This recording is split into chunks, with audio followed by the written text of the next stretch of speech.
जय Shri Hanuman ji. Welcome all. आज की वीडियो में हम 3 टाइप की सीमेंट कवर करेंगे।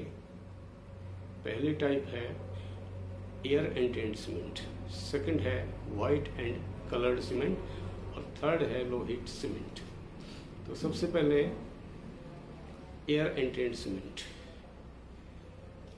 क्या होता है कि जो ओपीसी सीमेंट मैन्युफैक्चर करते हैं तो ओपीसी सीमेंट को हम थोड़ा मॉडिफाई करके उसकी प्रॉपर्टीज को हम इम्प्रूव कर सकते हैं या हम उसको मॉडिफाई कर सकते हैं। और इसके अंदर हम क्या करते हैं, जब जो क्लिंकर्स फॉर्मेशन होती है तो क्लिंकर्स के साथ ही हम उसके अंदर एयर एंट्रेनिंग एजेंट्स डाल देते हैं, बहुत ही कम परसेंटेज के अंदर। और इनकी जो परसेंटेज है वो आमतौर पर हम रखते हैं 0.025 to 0.1%। ये जो एयर एंट्रेनिंग एजेंट्स हैं क्लिंकर्स के साथ ही हम इनको पाउडर फॉर्म में या लिक्विड फॉर्म में ऐड कर देते हैं और फिर हम अच्छे से इनकी ग्राइंडिंग करते हैं। और इसका पर्पस क्या होता है कि जो एयर एंट्रेनिंग एजेंट्स हैं वो यूनिफॉर्मली मिक्स हो जाएं। अब जो एयर एंट्रेनिंग एजेंट्स हैं मुख्य रूप से जो हम नॉर्मली यूज करते हैं, they are the alkali salts और wood resins like vinsol resins या chlorides salt of glue and other proteins. इसके अलावा कुछ और एडिटिव हम यूज कर सकते हैं जैसे कि एनिमल वेजिटेबल फैट्स और ऑयल्स और सिंथेटिक डिटर्जेंट्स वगैरह। This all are used as air entraining agents. अब जो एयर एंट्रेनिंग एजेंट्स हैं उनका मुख्य काम क्या होता है, जब हम उनको ऐड करते हैं तो जो कंक्रीट बनाने के लिए आप उसके अंदर पानी डाल के मिक्स करेंगे सीमेंट को, तो जो एयर एंट्रेनिंग एजेंट्स हैं वो केमिकल रिएक्शन के दौरान सीमेंट और पानी का जब रिएक्शन होता है तो उस दौरान they produces millions of air bubbles which are well dispersed in the concrete mix. और ये इतने टिनी एयर बबल्स होते हैं जिनका साइज आप कह सकते हो बहुत छोटा साइज होता है। और वो साइज जो रेंज है वो हमारा 0.075 mm से 1.25 mm डायमीटर का बबल्स का साइज होता है। जब कंक्रीट के अंदर बहुत सारे बबल्स क्रिएट हो जाएंगे तो वो कंक्रीट को स्पॉन्जी स्ट्रक्चर देंगे। तो स्पॉन्जी स्ट्रक्चर की वजह से क्या होगा कि एग्रीगेट टू एग्रीगेट जो फ्रिक्शन होता है वो कम हो जाता है और मिक्स की वर्केबिलिटी बहुत ज़्यादा बढ़ जाती है। लेकिन अब क्या है कि अगर वर्केबिलिटी हमने बढ़ा दी मिक्स की तो उसका डायरेक्ट संबंध है स्ट्रेंथ से, स्ट्रेंथ रिड्यूस हो जाएगी। तो ऐसा ऑब्जर्व किया गया है कि जब हम एयर एंट्रेनिंग एजेंट्स यूज़ करते हैं तो अप टू 10% कंप्रेसिव स्ट्रेंथ का लॉस हो जाता है। तो उस स्ट्रेंथ के लॉस को ध्यान में रखते हुए हम क्या करते हैं, जहाँ भी एयर एंट्रेनिंग एजेंट्स या एयर एंट्रेनिंग सीमेंट का प्रयोग करना हो वहाँ पर हम वाटर सीमेंट रेशियो को प्रोपोर्शनेटली हम उसको रिड्यूस कर देते हैं। अब ये जो एयर एंट्रेनिंग सीमेंट है इसकी जो प्रॉपर्टीज़ है वो क्या है कि एक तो वर्केबिलिटी इंप्रूव करती है मिक्स की, और दूसरा जो ब्लीडिंग और सेग्रीगेशन होता है कंक्रीट के अंदर उसको कंट्रोल करने में बहुत यूजफुल है ये। और एयर एंट्रेनिंग जो सीमेंट है आमतौर पर हम वॉल्स के लिए, रूफ्स के लिए या जो है हीट और साउंड इंसुलेशन पर्पस के लिए हम यूज़ करते हैं। इसके अलावा ब्लीडिंग और सेग्रीगेशन कंट्रोल ये भी सीमेंट से पॉसिबल है। और इसके अंदर वर्केबिलिटी ऑफ कम वाटर सीमेंट रेशियो पे भी we can achieve good workability. और एक और इसका यूज़ है कि जहाँ लाइट वेट कंस्ट्रक्शन करना हो वहाँ पर हम एयर एंट्रेन्ड सीमेंट यूज़ कर सकते हैं। अब सेकंड जो टाइप आ जाती है हमारी वो है वाइट एंड कलर्ड सीमेंट।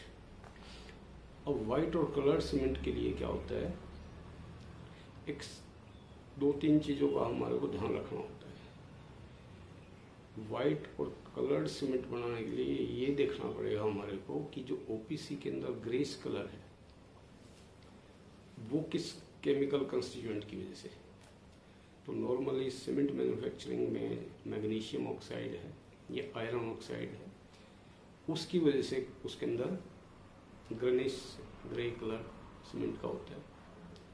तो अगर हम सीमेंट मैन्युफैक्चरिंग के दौरान उसके अंदर आयरन ऑक्साइड का कंटेंट 1% से ज़्यादा ना होने दें, दूसरा लाइमस्टोन ऐसा हम सेलेक्ट करें जिसमें कि 96% के आसपास कैल्शियम कार्बोनेट हो, और इनको हम बहुत बारीक ग्राइंड कर दें, तो we are able to manufacture white cement. India के अंदर जेके ग्रुप और Birla group, they are the largest manufacturer of white cement. और वाइट सीमेंट के लिए जो सूटेबल लाइमस्टोन्स हैं जिसके अंदर 96% के करीब कैल्शियम कार्बोनेट है, वो जोधपुर के आसपास राजस्थान में रॉक्स आराम से मिल जाती है। तो ये तो रहा कि वाइट सीमेंट हम कैसे बनाते हैं। तो वाइट सीमेंट बनाने के लिए एक तो iron oxide content should be less than 1%, दूसरा use of limestone which consists of more than 95% calcium carbonate, और थर्ड है कि इनकी ग्राइंडिंग आप बेटर कर दें। तो ये ज़रूरी है वाइट सीमेंट बनाने के लिए। अब जो इसका यूज़ की बात करें हम वाइट सीमेंट की, तो आमतौर पर जहाँ भी आर्किटेक्चरल ब्यूटी का काम हो या डेकोरेटिव या ऑर्नामेंटल वर्क करना हो, तो वहाँ पर काफ़ी यूज़ होती है वाइट सीमेंट। इसके अलावा फ्लोर फिनिशिंग में या जो है ना मार्बल वगैरह की रिपेयर में, स्लैब्स की रिपेयर में भी काफ़ी यूज़ होती है। सेकंड आ जाती है कलर्ड सीमेंट।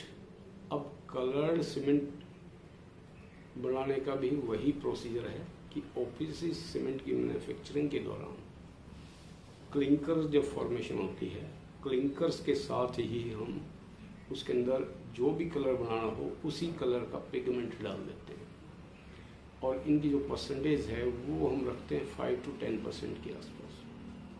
लेकिन क्या होता है, जब हम उसके अंदर पिगमेंट डाल देते हैं तो वहाँ हमारे को स्ट्रेंथ का नुकसान होता है, स्ट्रेंथ कंक्रीट की या सीमेंट की कम हो जाती है। अब क्या देखा गया है कि जब हम ये चीज़ें उसके अंदर ऐड करते हैं पिगमेंट्स, तो अलग अलग पिगमेंट्स डालने से डिफरेंट कलर्स की सीमेंट हम प्रोड्यूस कर सकते हैं। जैसे अगर हम बात करें क्रोमियम ऑक्साइड की, तो वो डालने से क्या होगा कि ग्रीनिश कलर आ जाता है, ग्रीन कलर की सीमेंट आप बना सकते हो। इसी तरह हम कोबाल्ट ऐड करें तो कोबाल्ट की पिगमेंट डालने से क्या होगा, उसका ब्लू कलर बन जाएगा। और इसी तरह हम मैग्नीशियम ऑक्साइड की बात करें तो वहाँ पर ब्राउन कलर मिल जाता है हमारे को। और इसी तरह आयरन ऑक्साइड की परसेंटेज हम थोड़ा बहुत वेरी करते हैं तो we are able to get brown, red and yellow types of colours. तो ये चीज़ें हमारे को मिल जाती हैं। अब यहाँ इम्पोर्टेंट ये है कि जो भी हम पिगमेंट डालें वो पिगमेंट नंबर 1 एक तो ड्यूरेबल होनी चाहिए, दूसरा वो पिगमेंट ऐसी हो जो वाटर सोल्यूबल ना हो। जब सीमेंट का पानी के साथ रिएक्शन हो तो ये ना हो जाए कि उसके अंदर सॉल्यूशन बना ले। थर्ड ये है कि जो सीमेंट के साथ केमिकल रिएक्शन में भाग ना ले, हो ड्यूरेबल हो, जिसकी लॉन्ग लाइफ हो। तो ऐसे पिगमेंट्स को हम उसके अंदर डालते हैं। और जहाँ भी आपको इंटीरियर डेकोरेशन का काम है या जहाँ पर आपको जो है मार्बल स्लैब्स लगाने का काम है या फ्लोरिंग करने का काम है, ऐसी जगह पे हम इन सबको कलर सीमेंट को और वाइट सीमेंट को प्रयोग करते हैं। अब इसकी जो मेन प्रॉपर्टीज़ क्या है कि वो ऑलमोस्ट जो ओपीसी की प्रॉपर्टीज़ है वही है, इसकी स्ट्रेंथ थोड़ी कम होती है इसकी। जैसे कि इनिशियल सेटिंग टाइम वही आपका should not be less than 30 minute, final setting time should not exceed 10 hours, and expansion, free expansion वो हमारा 10 mm से ज़्यादा नहीं होना चाहिए। तो जितने भी अपने ऑर्नामेंटल वर्क्स होते हैं, फेसिंग का काम होता है या डेकोरेशन का काम होता है या आर्किटेक्चरल लुक देने का काम होता है या किसी वॉल या मार्बल फ्लोर या स्लैब की रिपेयर का काम होता है, वहाँ पर हम वाइट और कलर सीमेंट्स का प्रयोग करते हैं। नेक्स्ट हमारा आ जाता है लो हीट सीमेंट। अब लो हीट सीमेंट क्या होती है? ये एक ऐसी सीमेंट है जिसके अंदर रेट ऑफ हीट जनरेशन लो होती है, यानी कि ओपीसी सीमेंट के अंदर बनाते समय कुछ मॉडिफिकेशन करके और उसका जो हीट जनरेशन जो प्रोसेस है या हाइड्रेशन प्रोसेस है उसको हम काफ़ी स्लो कर देते हैं। ऐसा करने से क्या होगा, जो सीमेंट बनेगी that is called low heat cement. तो लो हीट सीमेंट के अंदर क्या करते हैं हम, डाई कैल्शियम सिलिकेट C2S की तो परसेंटेज बढ़ा देते हैं, और जो ज़्यादा एकदम से जो रिएक्ट होने वाले कंपाउंड्स हैं जैसे C3A try calcium aluminate, C3S try calcium silicate, तो इनको हम रिड्यूस कर देते हैं, क्योंकि जो ट्राई कैल्शियम एल्यूमिनेट है या ट्राई कैल्शियम सिलिकेट है ये एकदम से रिएक्शन को बढ़ा देते हैं, तो रेट ऑफ हाइड्रेशन को तेज कर देते हैं। तो लो हीट सीमेंट के लिए हम क्या करेंगे कि इन दोनों को रिड्यूस कर देंगे और डाई कैल्शियम सिलिकेट जो कंपैरेटिवली स्लो होता है रिएक्शन में उसकी क्वांटिटी हम बढ़ा देंगे। तो ऐसा करने से we are able to manufacture low heat cement. अब क्योंकि सीमेंट लो हीट सीमेंट है तो ऐसे सीमेंट के अंदर क्या होता है कि धीरे धीरे हाइड्रेशन प्रोसेस चलता है। तो हाइड्रेशन प्रोसेस क्या प्रोसेस है, ये वो प्रोसेस है जिसमें सीमेंट कंज्यूम होती है कंक्रीट के अंदर और अपनी स्ट्रेंथ से कंक्रीट को वो कंट्रीब्यूट करती है, जिससे कि वो स्ट्रॉन्ग बनता है, जिससे उसकी हार्डनिंग होती है और स्ट्रेंथ उसके अंदर आती है।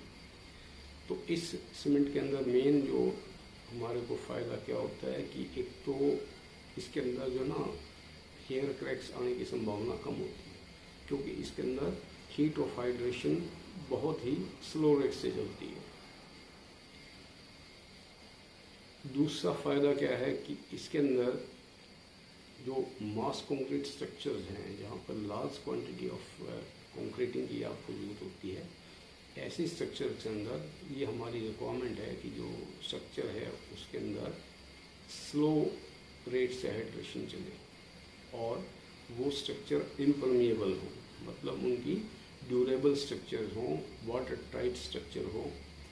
तो जैसे कि डैम्स हैं या रिटेनिंग वॉल्स हैं या रिजर्वायर वगैरह हैं या कैनाल लाइनिंग जहाँ पर करनी होती है, तो ओवरहेड टैंक्स हैं, ऐसी जगह हमारी रिक्वायरमेंट है कि concrete should be impermeable, it should allow water to pass through. तो ऐसी जगह ये सीमेंट बहुत ज़्यादा उपयोगी है, क्योंकि इसके अंदर rate of generation of heat बहुत कम रहती है। जैसे कि हम देखें इसको कि 7 दिन के अंदर सिर्फ जो हीट जो जनरेट होती है इसमें वो सिर्फ हमारी 65 कैलोरी पर ग्राम तक ही जाती है, तो जबकि 28 दिन के अंदर ये सिर्फ 75 कैलोरी पर ग्राम जो है हीट इसके अंदर जनरेशन होती है। बाकी जो इसके फ़ायदे हैं, एक तो वहाँ पर हम इनको यूज़ करेंगे जहाँ पर आपको रेट ऑफ हाइड्रेशन स्लो रखना हो, दूसरा जहाँ पे इम्परमिएबल कंस्ट्रक्शन करना हो, और थर्ड यह है जहाँ पर सल्फेट रेजिस्टेंस आपको ज़्यादा लेनी हो सीमेंट में से, तो वहाँ पर हम इनको यूज़ करेंगे। अब प्रॉपर्टीज़ की बात करें, इनिशियल सेटिंग टाइम, क्योंकि इसके अंदर स्लो रेट से सेटिंग और हार्डनिंग होता है, तो इसके अंदर अप टू 60 मिनट जो है इसका इनिशियल सेटिंग टाइम हो सकता है। फाइनल सेटिंग टाइम वही हम रखते हैं इसमें 10 आवर्स, और जो अपना साउंडनेस है वो 10% से, इसकी 10 mm से ज़्यादा नहीं होनी चाहिए। तो इसी तरह कंप्रेसिव स्ट्रेंथ 3 दिन के बाद हमारे को 10 और 7 दिन के बाद 16 और 28 दिन के बाद 35 न्यूटन पर mm स्क्वायर स्ट्रेंथ भी हमारे को इससे मिल जाती है।